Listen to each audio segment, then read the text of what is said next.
तर पनि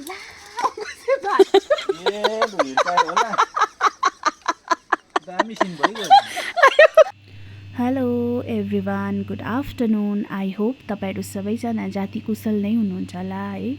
यो चाहिँ मेरो मावली घरको सुन्तलाको रुख हो। यो रुख चाहिँ अरूको लागि एउटा रुख मात्रै होला, तर मेरो लागि चाहिँ ब्युटिफुल मेमोरिजहरू यो रुखसँग जोडिएको छ है। म सानो हुँदाखेरि हामी यो रुखमा चढेर सुन्तला टिप्थ्यौँ, खान्थ्यौँ, अनि यही रुखमा खेल्थ्यौँ है। धेरै समय मैले यही रुखमा बिताएको छु सानो हुँदाखेरि है। म टाढोमा हुँदाखेरि पनि मामालाई सोध्थेँ मैले, यो रुख कस्तो छ, फल दिँदैछ कि छैन भनेर सोध्थेँ है। अन्त मलाई चाहिँ लाग्छ फल दिनु छोडे पनि सुन्तलाको बोट चाहिँ नमरोस् जस्तो लाग्छ है। अन्त म चाहिँ मामाहरूको घर गएको थिएँ क्रिसमस मनाउनको लागि, अनि त्यहाँनिर जाँदा चाहिँ फल फलेको रहेछ सुन्तला है। अनि छेउछेउको चाहिँ मैले टिप्नु सक्ने चाहिँ टिपेँ, अनि त्यो पछि चाहिँ मामाले हेल्प गर्नुभयो है। भिडियो बनाउने चाहिँ मेरो बहिनी, अनि बहिनीलाई रुखमा चढ्नु चाहिँ नसक्ने हो, तर उसलाई सुन्तला टिप्ने चाहिँ पुरा इच्छा है। अन्त मैले नै आङ्कुसे खोजिकन लुन त तान न त तिमीले हाँगा भनेर दिएको त। आङ्कुसेले तान्नु पनि नजान्ने चाहिँ ऊ चाहिँ हो।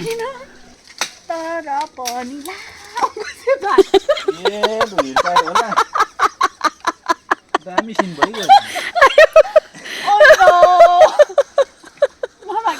अन्त फेरि मैले नै हाँगा तानेर दिएँ। अन्त फेरि ऊ खुसी भएर भिडियो बनाउनु थाल्यो है। अन्त हामी चाहिँ हाँगा तान्नेलाई चाहिँ अङ्कुसे भन्ने गर्छौँ। तपाईँहरूले चाहिँ के भन्नुहुन्छ कमेन्टमा भन्नुहोस् ल। अन्त सुन्तला चाहिँ यति भएछ भनेर मामाले देखाउनु भयो। अन्त मेरो भिडियो बनाइदेऊ ल भनेर मामा अगाडि जानुभयो। यसको पछि बहिनी पनि गयो हो। अन्त माथि गएर यसो हेरेको त सबैजना बसेर घाममा सुन्तला खानु थाल्नु भएछ है।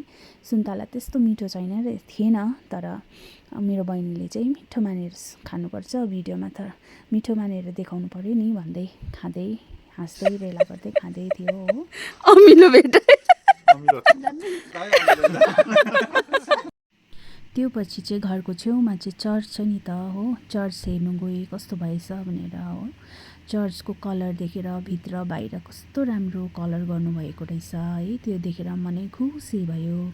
अनि मेरो भिडियोलाई मन पर्यो भने लाइक, सेयर अनि कमेन्ट गर्नु चाहिँ नभुलिदिनुहोस् है। Thank you for watching.